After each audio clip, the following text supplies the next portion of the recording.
I have a true passion for this state's history, and that's what leads me to continue to write about it, and that's why I love to come and talk to groups like this that will take time out of your day to come and listen to me tell about what I've learned about it.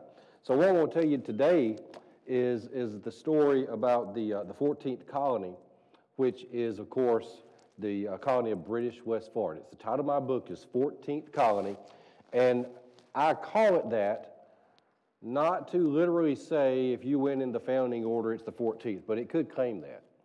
I give it the title 14th Colony because we're so familiar with the term 13, the number 13 in American history, the 13 colonies, on and on, that when you say 14, it automatically communicates that there's something extra to the story.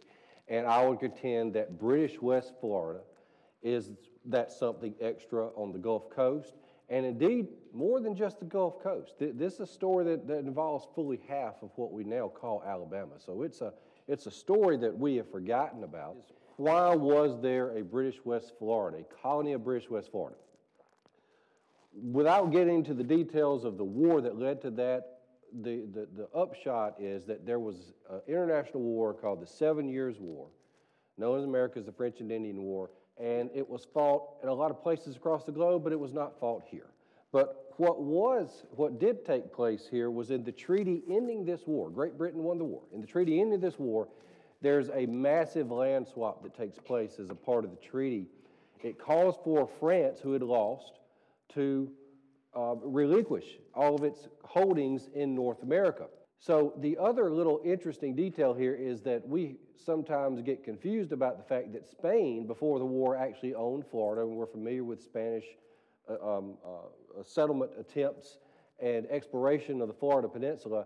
Well, they actually lost a little bit of land in this too. That peninsula was Spanish territory, it becomes British territory. So at 1763, you got this enormous land swap, and the British Empire grows dramatically in North America, and they're going to do a lot of things in that territory that are beyond our scope today, but the one thing that they did that's going to directly impact where we're going here is they created two new colonies down on the Gulf Coast, West and East Florida. You know in general that most of the Revolution was fought north and east of here. You don't think of any major campaigns being fought here, and if you look at many history books, you certainly wouldn't be enlightened to that fact because a lot of them don't even mention that there was a colony of West Florida. Everybody knew Spain was considering joining the war in some way, and it alerted them that the days of a good relationship with their neighbors are over, and they might actually anticipate some sort of attack from these guys at some point if Spain joined the war. And that's exactly what Spain did. British West Florida becomes Spanish West Florida as of that date in 1781. The American Revolution, of course, ends. The treaty is negotiated, the Treaty of Paris in 1783. It's officially signed and goes to effect. It recognizes this as the United States of America, but it calls for this border, the 31st parallel, to separate the two countries. The Spanish had just gotten through conquering every military fortification here, and they were very well aware that the British had moved that border up here. So they rushed to create new fortifications up here, places like St. Stephen's and Fort Nogales, Fort Confederation, to occupy the land. And they were not prepared to have that be the border. They said the border should be 32nd parallel. Finally, they bring the Spanish to the negotiating table.